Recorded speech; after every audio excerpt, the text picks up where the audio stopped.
You. Hey, you on time, but 3 hours late. Man, boy, better late than that. Better late than that. Well, first I wanted to tell you, thank you for taking time out of your busy schedule to sit down and answer the fans' questions. We really, really appreciate it. Yeah. Your questions box went away because the 24 hours expired, but I screenshotted all the questions, so I'm ready. So the first thing I'll do is ask you my question, and then go back and forth between the fans' questions and my question, okay? Yeah. Ready? Starting off with your question? Just one, my introductory question. How did you get started in the car culture? What made you want to race, and how long have you been doing it? You talking about with cars? Hold on, let me turn this. All right. So the first question, how long, I'm sorry, I got in the car culture. What made you want to get started in the car culture, and how long have you been doing it? Well, I had a car,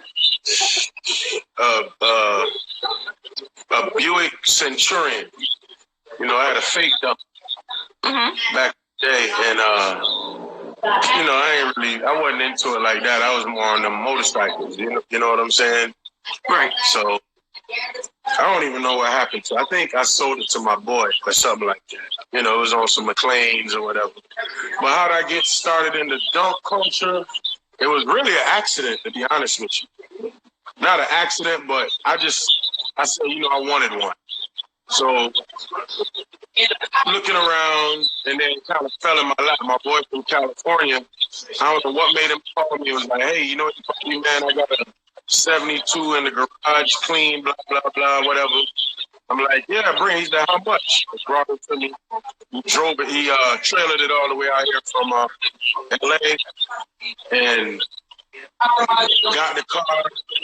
Talking to my boy, Horsepower the Hustle, Los. Said, Los, man. He said, hey, man, you got to do this. And I'm like, oh, man. Started looking around for somebody to build a car. And I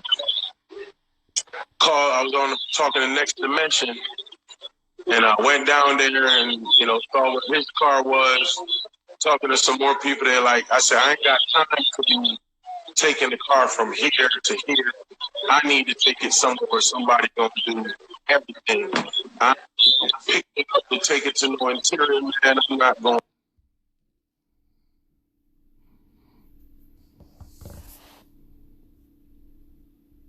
Don't bring your shit down here, dog. Your shit gonna be in the corner somewhere. You're gonna send your money. I know you. You're gonna be mad. You're gonna have to come pick your shit up. So I talked to MJ Stuntman. I knew he was into it, so I called MJ. MJ was like, boy, I'm gonna be honest with you. He said, man, right now I'm going through some shit with my shop, trying to switch shops, all that kind of shit. He said, man, you might as well take it to a dude named Dunkmaster. Like, damn, I keep hearing this name Dunkmaster. His name keeps coming up. So I went on YouTube. This was in like, I think 15. Went on YouTube, looked him up. I'm like, okay. So called the number, told him what I wanted to do. He was like, well, you have to bring it to me, and then I sit down with you, write out everything, what you want to do. I said, I don't know what I want to do. I think I know what I want to do. Write out everything. And he had that race where he raced two fly up in Charleston. I put the car on my boy, took it there. Ended up having to come back to Atlanta for an emergency. Brought the car back to Atlanta. 2 days later, put the car back on the trailer. Took it back up to Dunkmaster, and it's been back up to I got hooked. So you was hooked. So what made you decide you wanted to race the car? Well, watching all this shit, so I started off telling Dunkmaster, I said, I'm not getting into all that racing shit. I just need something where I can, you know, spin the tires and get sideways. I don't need to do all that wrinkly shit. And then I said, well, I needed to be able to beat him. So I got my motor from my boy in Oakland.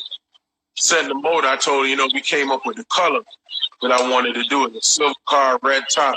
And I got the motor that I got because I'm like, with the Harley shit, everything got to match. You see what I'm saying? So I'm like, damn, this motor matched. I didn't know nothing about that. I just knew I had a little supercharger. I didn't really know that much. But when I bust the hood, the red on the top gonna match the color. This shit fast. He was like, yeah, that's me. Yeah, that's good. So I'm like, okay, this shit's pretty. And I hadn't seen nobody with one.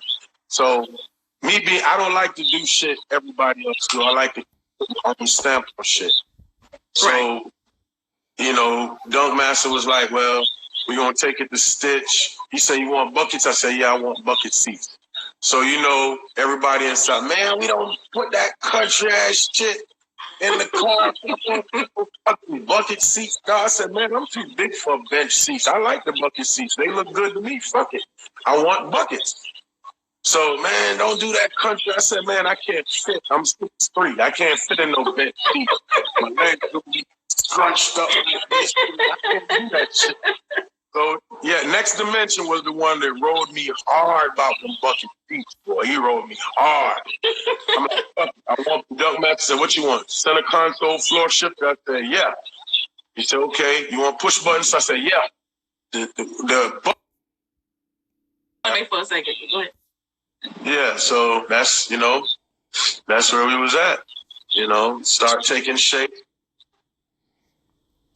So did Dunk Master, is he the one that convinced you to race, or you just was like, I'll race? No, he didn't convince me.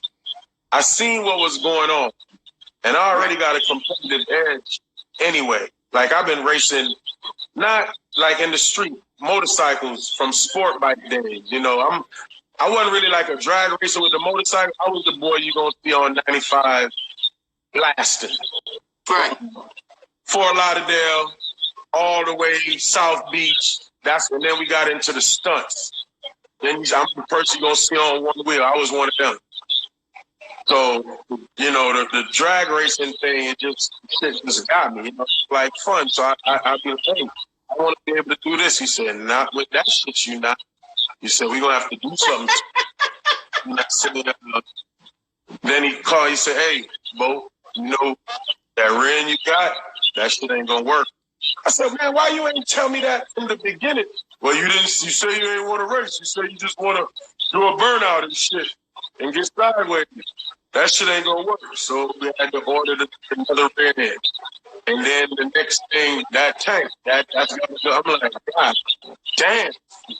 So he kept it square with me, you know what I'm saying? I kept looking at my invoices. But every time, the way I did it, I never had to, whenever I see him, I was going to the races, I give him some money. So it didn't really hurt me like it hurt. It was a little piece here, a little piece there, a little piece here. Next thing I know, he owed me some money. You know what I'm saying? So that's how I did that. That's dope. All right, so we'll get into the fans' questions. When you bringing the shark back out to play? The shark is coming back out probably by the end of the month. Like, as with anything, it was dumb shit. I just had to replace a whole bunch of little pieces here and there. And you know how this racing shit go, man. Little shit that was tearing up that I didn't know was tearing up. I had to fix it. So the shark will probably be back out by the end of the month or so. The end of this month? Yeah. Oh. About this month. Yeah. Do you plan on doing any upgrades to the car? A little here and there. Let me kill this question. Hold on. I gotta get Hennessy for this shit. No Hennessy. Hennessy, man. You telling me the fans asking questions? You said, do I plan to do any upgrades? Yeah. That wasn't how they said it, but I worded it in my own way. said it a totally different way. I worded it in my own way. Did you hear me? Yeah, you already see what time it is. You heard what I said? They said it in a totally different way. I just worded it in my own way. Oh yeah? Yeah. Yeah, I'm gonna do some upgrades. I'm gonna do a little upgrade, but I'm gonna just go ahead and just put it out there like this. Like, I'm gonna put it out there like, I'm gonna get rid of this shit. What's this funny shit on the bottom of the screen? Just hit the smiley face button. It'll go back down. The smiley face button. Oh, okay. Yeah. So I'm gonna set everybody straight like this. I am never, everybody, man, the 71 do to make that a race car. Listen, I don't own no shop. And I'm not building no race car. Any car that I make or do anything I do as a car bike, I gotta be able to enjoy the shit and ride it in the street. You see what I'm saying? So if anything, I'm a bit of a hybrid. So far, I think I got the best hybrid option. You see what I'm saying? I can go ride my shit in the street. I can go line up and race street car shit. You feel what I'm saying? So, I'm not building no car. I'm not setting no motor on kill because I see what these boys go through when they set a motor on kill. I'm not trying to go through all that shit. So it's going to be a very usable street car with a little bit of, you feel me? So you just answered the next question they asked, were you keeping it as a real street car or was it going to get beefed up this year? So you're going to keep it as a real street car. I'm going to try my best. I'm always going to be able to drive it in the street. I'm never going to have a car with all that compression and shit where it's a dedicated race car. That, for me, that ain't feasible for me. When everyone was dogging your setup, did you ever tell DM make my shit faster? See, that's what people gotta realize about me, and people that know me will tell you. Half the people that was dogging my setup was driving a Prius, so I never been one to care. I'm dead serious. I've never ever been one to care what people think or what people say. I'm always my boys will tell you, I'm stubborn to a fault, man. I'm going to do what I want to do. So I don't care if that shit didn't matter to me, because the fact of the matter is the people that support you the most, they be in DM, they be like, man, I respect that shit. I want, let me tell you something. Ask Dump, man. My car, me being able to do what I've done with my car, and brought him more business and sold more and brought him more. What everybody said, I want to do what Savage do. I want to ride on the street and race. That don't care what people. That shit don't bother me at all. Right. They say, how long is the prospect for the MC? It depends on the MC. Different MCs got different time frames. They got different requirements, different rules. That's, whoever asking questions about the MC, whichever MC you interested in, go hang around. They call it a hang around period. Go hang around and see if that shit is really for you before you just go join the MC. It's called a hang around period. That shit is that's free game. It's a hang around period to see if that's really what you want to do before you get in some shit you really don't want to be in. What's the best event you've ever been to? The best what? Best event you've ever been to. The best race. The best one. The first one. Which one was that? The shit that had me hooked when Two Fly, Rose, what's a buddy from Palm Beach? You don't really see him too much no more. When they all came up to South Carolina and they had them fuck dunk master shirts, like the whole crew had fuck dunk master shirts. I remember that. If we could go back to that era, Nava, that's when Nava had. If we could go back to that era right there, that's what it's all about. You see what I'm saying?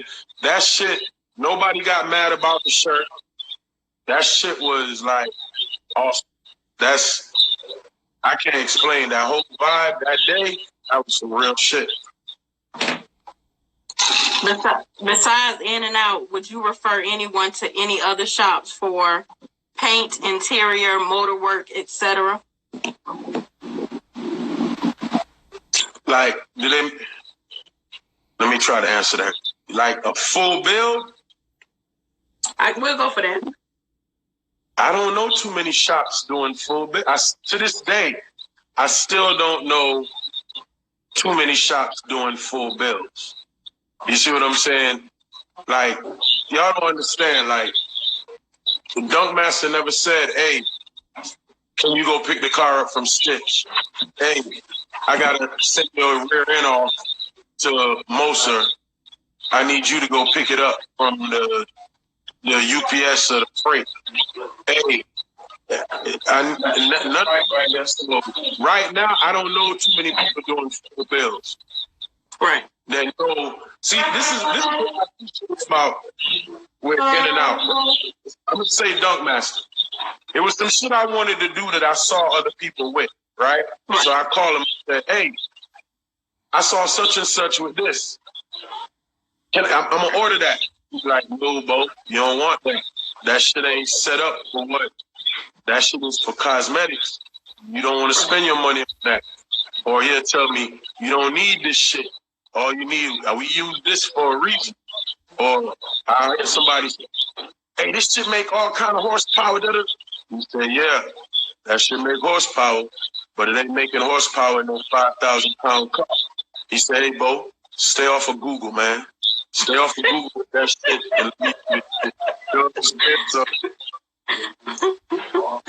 What is a fun fact that your fans or followers or supporters would be surprised to know about Savvy? God damn, a fun fact. Like, for instance, we know during CEO Larry's interview, he told us he flies planes. One of the shooters, I think it might have been Jay Malcolm, told us he plays either the trumpet or the saxophone. So these are things that we wouldn't know unless you told us. Man.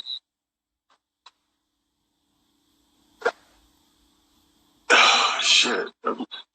A fun fact. Man, I'm just a big kid at heart, man. I like to have fun. You know what I'm saying? If anything I'm doing, you know, I like to have fun with it, you know. A fun fact. I don't know, man. I'm just a big kid at heart. You know, a big kid at heart. I like anything that outside of work was too tense or too, like, I'm at this point in my life, I kind of back away from it, you know. If I'm making money, I like to have fun, you know. Yeah, I like trying to do shit where I can do things and have fun and, you know, enjoy. You know, you can't enjoy everything, but if it's too stressful, I kind of move away from it. You know, that shit start aggravating me, you know. Yeah, that makes sense. So this is a question that I ask all the guys or all the people that come on the show, and it's a two-part question. What do you think is helping big rim racing, and also what is hurting big rim racing? Which one you want first? What's hurting it or what's helping it? You answer it how you will. I think what's helping it,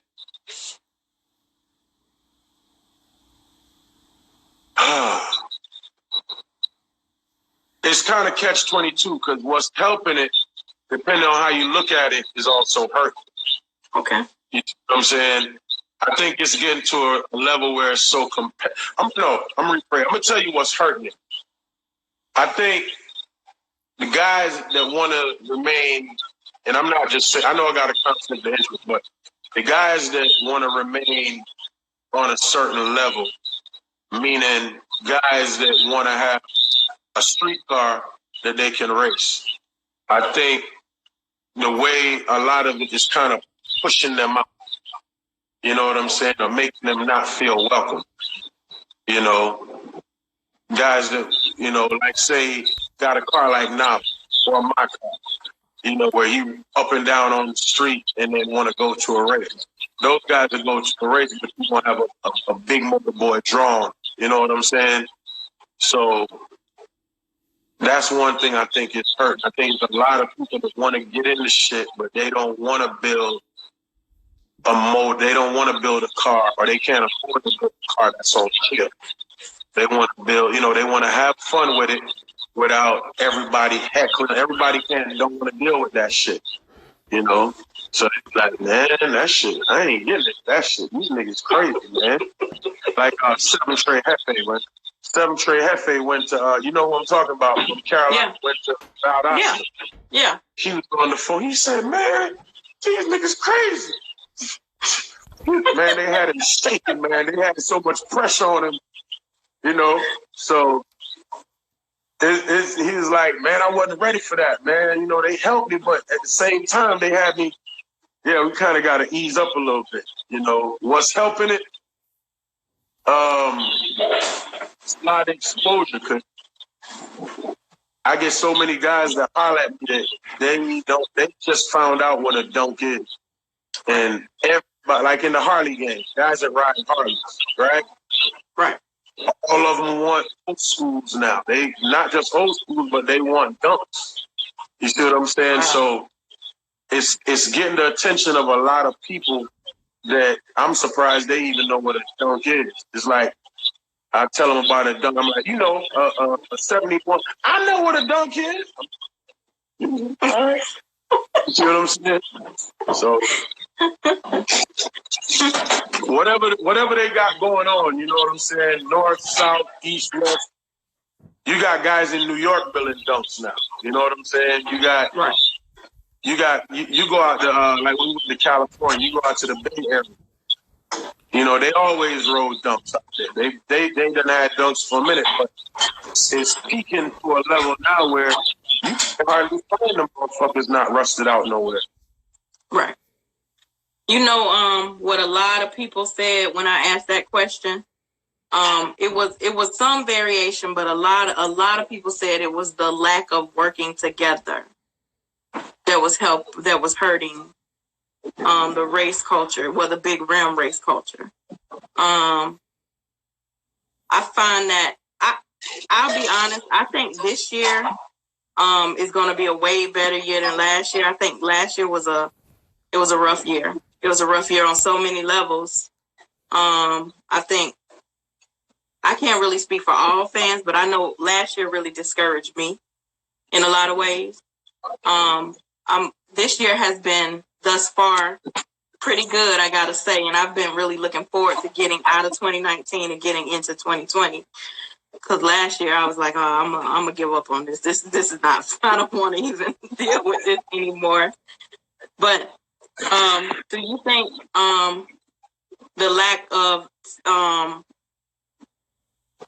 guess camaraderie is an issue in big rim racing as well? Oh yeah. See,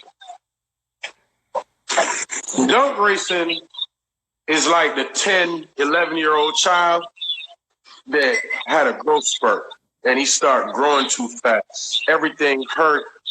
It's a learning curve, and it's going just like anything else that you jump into, you got to figure it out. You see what I'm saying? Right. A lot of stuff wasn't established in dunk racing because it grew at an exponential rate, if you will. You see what I'm saying? I don't think an exponential rate. I don't think anybody can show me any sport, motor, like anything to do with a motor that has grown as fast as dunk culture and dunk racing did. You know, so you're gonna have some kinks. You know, and then you're dealing with guys. You're dealing with a lot of horsepower. you're dealing with a lot of money, and you're dealing with a lot of big egos. So those three things, when you mix those three, they don't blend too good. You feel what I'm saying? So it's just like anything else. You got to figure it out. You feel what I'm saying? So did we figure it out as fast as most people would have liked? The answer is no. Did we have a lot of rough patches? Did it get? Heck yeah, it did. I mean, but it's just like anything else that grows too fast. Hello? So you think you can hear me? Yeah, hello? So you think it's going towards getting figured out at this point? It's kind of like it's going in a great direction. It's like this. You don't always have to know your destination. All you need to know is that you're going in the right direction. You see what I'm saying? Where you going don't matter. So as long as it's going in a positive direction, or it's that's all that matters. It's kind of like people that start a business. You know, people say, "Well, did you know?" No, I didn't know. I know I need to be going in that direction. How I'm gonna get there, I don't know. I just know where I need to be going. So that's the direction I'm headed. That's the same thing with you know. Right. So. So do you have plans to build any other cars? Man, yeah, I'm trying to get this 71. I got the crown jewel, you know, and I'm gonna do something with that crown. You know how they say everything with this dunk game has already been done? Right. I finally figured out something that has not been done. And I'm gonna incorporate, you know, I got my man out west, Big Punchy. That's the Harley, that's the Harley God. When it comes to customizing Harleys, that's the Harley God. They started with low riders. So I'm gonna incorporate some things that we do with motorcycles into the build with the dump. You know what I'm saying? So is that also a vert? Oh yeah. Hey, I be laughing. You know how we be what you say, guys? Be talking about hard tops. Man, fuck a hard top. You hear me? But everybody with a hard top wish they had a yeah, said it. And it's nothing. If you want a hard top, you want a hard top. It's cool. You know what I'm saying? But it's just like if you got a Harley, right, and you come around a bunch of Harley guys with a Victory, a Honda. You know what I'm saying? Some of y'all partners with hard tops, man. We just be giving y'all a hard time, man. It ain't nothing to it. You know, but no, I don't want no hard top. But yeah, I think verts are better. It's just my opinion, you know. What's the most valuable lesson you have learned in your time in the big rim racing culture?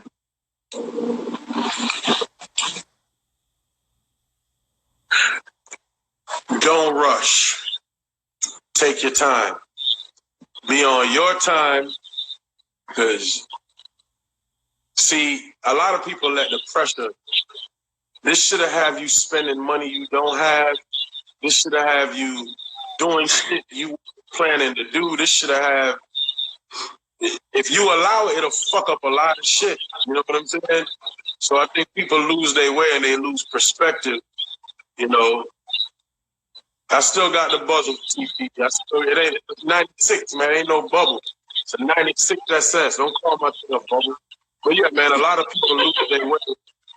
A lot of people lose perspective and trying to do too much. Like this year, for the last, I say 4 months, like I kind of had to back up a minute because I had some other shit that took precedence and priority. I had to kind of put that shit down, you know, back away and, you know, leave that shit alone while I had some other shit I needed to attend to. But a lot of people, and you got to look at the reasons for doing that shit. A lot of people doing this shit to impress people. You know what I'm saying? Right. That shit don't even work out. Do it because I try to tell people all the time. You know, you still got to live your life. Like even I'm not even building a dunk. just the Monte Carlo, and they're like, well, when your car coming out? Well, whenever you're ready to contribute some money, it can come out quicker. But as long as I got to do it on my own, it'll be out in 2025. Gotcha. Hey man, it'll be out when it be. Hey, you see, Next Dimension, he's been building his car for 10 years. In 2016, he said it'd be out in 2017. It's 2020. We ain't seen that side of the project yet. Hey, you got to take your time, like you said. Do you have a favorite car or setup outside of your car? I think my favorite car would... I don't want to say it's my favorite car, but the car that I respect the most, like the build, it would be MJ Does It out in the Bay Area. You know, for me, when you see that car, I don't think I gotta be careful because I don't want to offend nobody. But it's two of them. MJ Does It. Because the attention to detail with that car is crazy. Like, if you watch MJ, man, he don't even touch his car with his fingers. He uses a towel to touch his car. You know what I'm saying? Right. And I think the car that was probably my biggest inspiration was Mookie Man out of Day with the champagne colored 71. Mm-hmm. That's a clean car. That's probably the one that caught my attention. You know, and I will say, if I copied anybody, I think I tried to copy a lot of shit from him. You know, Mookie Man, that car really caught my attention. What advice would you give? I'm sorry, you go ahead. What advice would you give anyone looking to get involved in big rim racing? Hey, figure out what lane of big rim racing. Oh, you said big rim racing? What advice would I give you? I would tell you to be careful. And make sure that you have a real strong mechanic shop affiliation. We didn't hear the beginning because you kind of broke up. Say that again. I would tell them if they were saying well, people tell me that shit all the time. They want to get into this racing shit, and I don't really. I said, first question I say, you know what you're doing? Yeah, my uncle and my daddy and them racing race cars and this shit in my family. We've been doing this shit. I'm like, okay, but y'all do know. That's what I like about dunk racing. That shit changes the rules of everything you think you know about racing and racing. Right. Dunk racing changed the rules. You know what I'm saying? The rules are totally, so hey man, make sure I kind of stay away from giving advice to people too much no more because I don't want people to think, oh, you hating on them, or oh, you did it, so why you don't want somebody else to do it? I'll be like, hey, you got to figure out your own path, man. All I will tell you is it's a crazy game. Make sure you got people you can trust giving you the right advice. I tend not to listen to people. If you ain't done it, I stay from a lot of these life coaches. You know what I'm saying? If you can't show me that you have done it and you got some hard material to show me, I'm not really inclined to listen to what you got to say. And that's whether it's dunk racing or building a fucking cabinet. You know what I'm saying? If you ain't spent your money and if you ain't put the time in, like first time I went before the judge and the judge, I think I was 17 and he offered me a plea. And I said, nah, I'm not doing that. And then he came with something else and I said, no, what happened to what you offered me before? I want to go. He said, I'll never forget what this white man told me. He said, son, the price of poker go up every time you play. I'll never forget that. I'm 17 years old. So I tell people like that, if you ain't played poker, if you ain't been in that, I really don't want to hear what you got to say. Call me what you want. I'm not inclined to listen. Why do you think people think that Savvy has an attitude?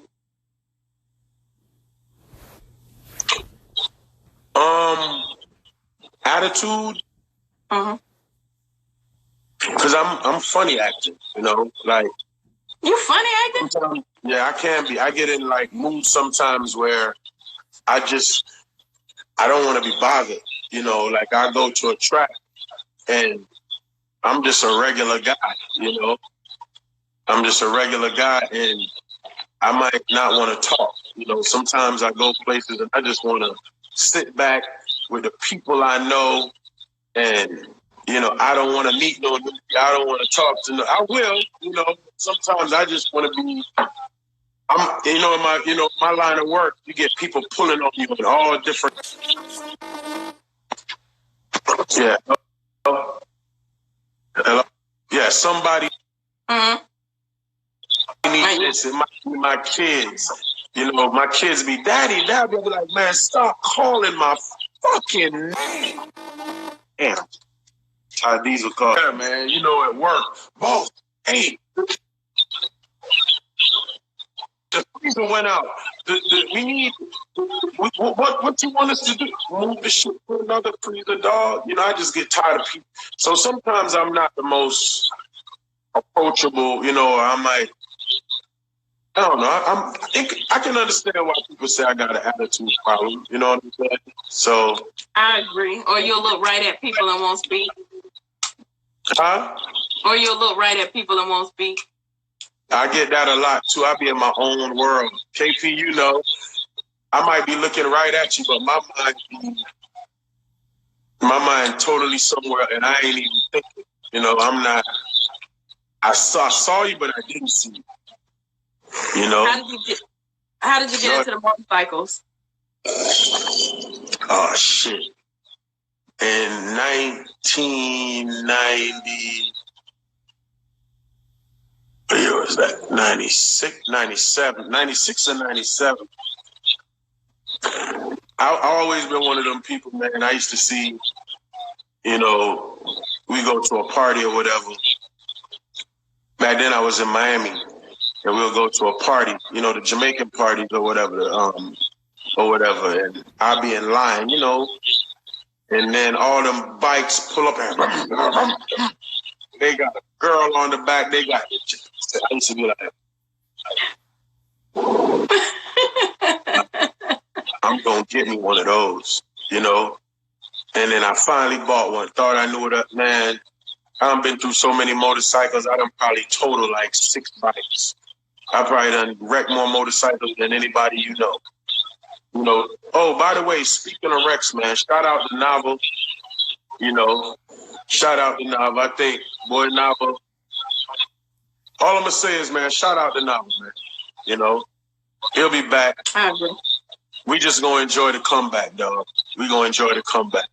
Everybody's sitting around trying to see what Nava gonna do next. You created that, dog. You know, we just gonna watch and see what you come with. But yeah, man, the bikes, I've been addicted to them things. Sport bikes, I've been riding sport bikes since 97. I put the sport bikes down in 2005, 2006. You know what I'm saying? So it's just, you know, transition. Where do you see the big rim culture in 5 years? Where do I see big rim culture in 5 years? I see it very saturated. Very saturated. Saturated? Yeah, meaning... I know what saturated means, but you want to elaborate? It's not going to be, it's not a secret no more, right? But I see it crossing in the realms where people going to be like, damn. You know, everybody, it's kind of like Harley. You know what I'm saying? Everybody gonna have one. You know, everybody gonna be playing with it. Everybody gonna try to, you know, do it. In 5 years, yeah. How do you balance shop life, restaurant life, you know, all your other business ventures, and personal life? How do I balance it? The key word I would say is perspective, you know, keeping everything in perspective and trying not to let it weigh down too much. You know what I'm saying? Like, because if you're not careful, it'll, you know, everybody got problems, everybody got needs, you know. So how do I balance? And let me see if I can answer your question.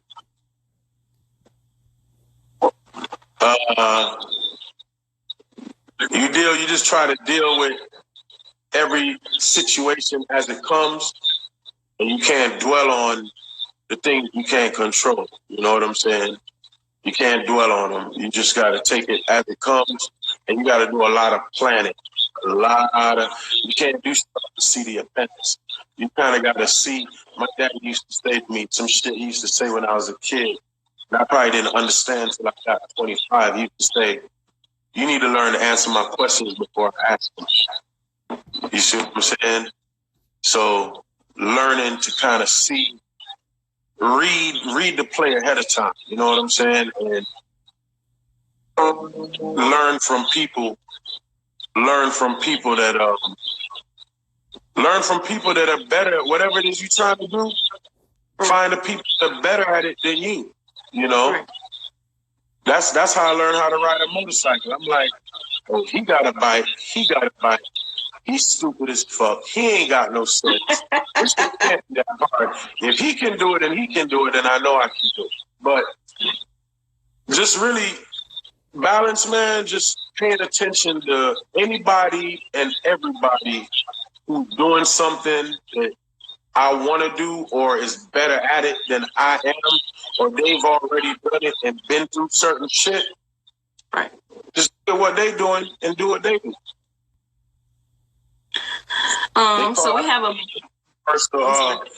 universal laws of nature. You know what I'm saying? It's already been done. Just find the people that's good at it and do what they do. Right. I think you kind of touched on it. A lot of it is preparedness, or at least being as prepared as possible. I mean, you know, you can't foresee everything that's going to come up, but it's about planning. Like you say, making sure you're planned and prepared for whatever it is you do. One last question. What made you want to open up a Jamaican restaurant? Because I thought it was going to be easy. You mean it's not easy? Man, let me tell you. I opened that shit in 2006. Mm-hmm. And, you know, I was coming from another life. And I'm like, oh, this will be easy. I'm just going to hire a chef and get somebody to work and sit back. The hardest shit I ever did. And I didn't come from, I always knew how to cook.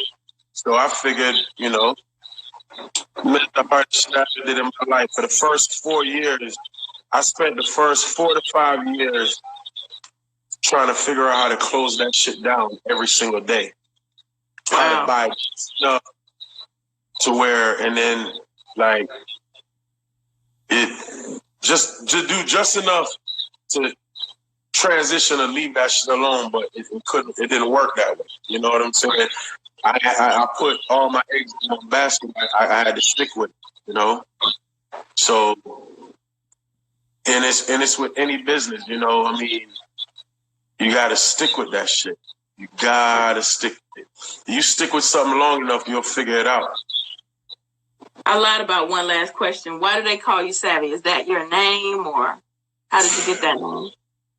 My name's Savage. Y'all call me Savvy because Two Fly can't talk. That's who called me Savvy. Because, you know, he got a problem pronouncing them J's. So he's like, you know, when we eat, you know what I'm saying? 700 money, we don't want to 7. So, you know, so 2-5, I credit 2-Fly with having everybody call me that bullshit, man. My name's Savage, not Savvy. But how the name come about? Oh, boy. Let's just say there was a time in my life when I didn't communicate so well. I had to learn how to communicate. And there was a time in my life when I would say less talking and more action got me better results. Or what I assume was better results. So you was a savage back then, huh? The name just kind of stuck. You know?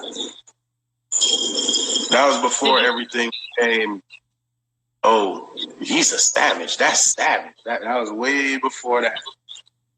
I think I got that in 94. So back in 94, you was a savage, huh? No comment. All right. Did you ever, when you first started in the motorcycle and car culture, did you ever see yourself where you are now? No. No. I mean, I've always been a free spirit, you know, like if everybody going left, I want to know why they going left. What's left? What's that way? Why, you know? So I always did the motorcycle community, like the guys I rode with were all rebels. You know what I'm saying? Everybody was, the first crew that I rode with, they were out of Miramar. A bunch of crazy niggas out of Miramar. And everybody was a boss in their own right. You know what I'm saying? So, like, everybody had we didn't have, like, we had one guy named Captain. Pretty much everybody followed, but it was cool because you had a bunch of people that were all bosses, all doing their own thing in various aspects or whatever it was. And we would all come together on Friday night, Saturday night, Sunday, to be at all over beach riding jet ski. Friday night, we up and down the highway going to some club. And it was just cool because it was all rebels, you know? And we all did our own thing. So, you know, what was your question again? Did you ever see yourself back when you started here where you are now? Nah, I'm going to be honest with you. You know how people always say you got to have a clearly defined plan and a goal in mind? I never have one. I've never had, I might know what I want or what I'm trying to do, but I usually don't know how to get there. I just know the path I need to take. So I concentrate more on the path. The path going to take you where you're trying to go. You don't really have to so much worry about the destination as long as you know the path. So I know what it takes to get there. You know what I'm saying? Right. Well, we have about another 12 minutes. What would you like your fans, followers, supporters, even your haters, what would you like to tell? What would you like everyone to know about Savage? What would I like them to know? Yes. This is your time to say what you want to say. Savage. I always wear black labels. Like this one I got on right here. GetYonder.com, Stephanie Hampton. You know, I like wearing black labels. Oh, I gotta show you my vest, man. This is my first. This is not my club. Hold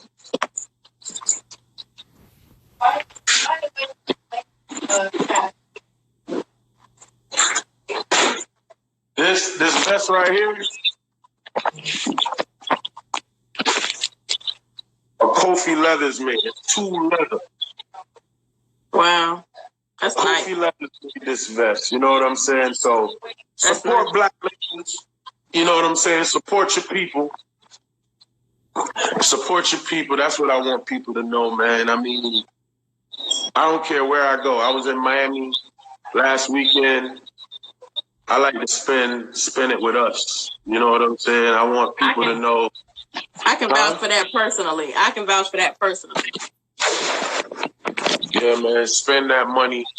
You know, spend that money in the community, man. Spend it with, you know, the small man. You know, it ain't necessarily always got to be a black person, but you know, spend that money with.